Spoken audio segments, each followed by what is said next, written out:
While increasing the minimum wage would come with its drawbacks, the positives outweigh the negatives. Firstly, I'd like to address your point on the fact that small businesses will suffer because they don't have the profit margins for higher wages. Unfortunately, this is true.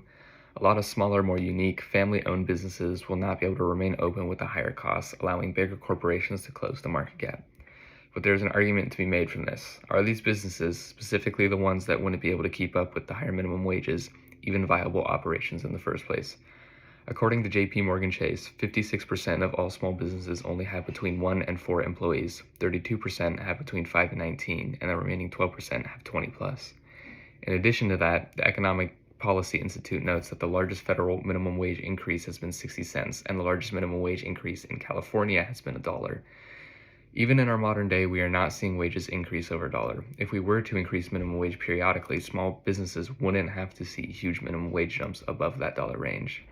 Instead, 56% would see a maximum of a $4 an hour increase in cost, 32% would see a maximum of 19, and the remaining 12% would see anywhere between $20 and $99, as only 0.4% of quote-unquote small businesses have 100 plus employees. To add to this, if the government properly taxed big corporations, they could use the extra income to subsidize these small businesses when these increases in wages occur. The Tax Cuts and Jobs Act of 2017 cuts the taxes of large corporations by 14%, originally 35% down to 21%. Higher taxes would limit these corporations' potential of growth, which would allow these potentially subsidized small businesses even more room to grow, all the while having higher livable wages for both small and large business employees. The other point I'd like to tackle is the fact that more money for the average person leads to more spending, increasing demand, therefore increasing inflation. This is true, but only partially. Inflation is affected by many factors, not just limited to increased wages. For instance, you have to factor in monetary factors such as the money supply, interest rates, exchange rates, supply shocks, and global factors. Take the Russian invasion of Ukraine affecting gas prices, for example. For the sake of the argument, we can try to see what it would look like if wages were increased. Right now in America, we are seeing a wage price spiral, a sort of feedback loop where workers demand higher wages to cope with rising costs of living, so companies meet these demands by increasing their prices, leaving us back where we started.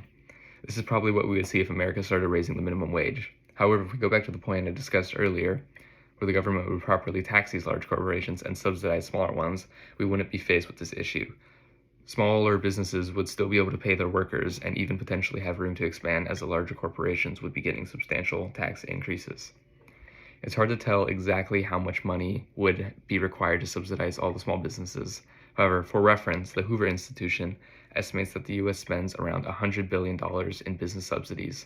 The Brookings Institution, another think tank that specializes in economics, estimates that the U.S. lost around $275 billion in taxes from the Tax Cuts and Jobs Act.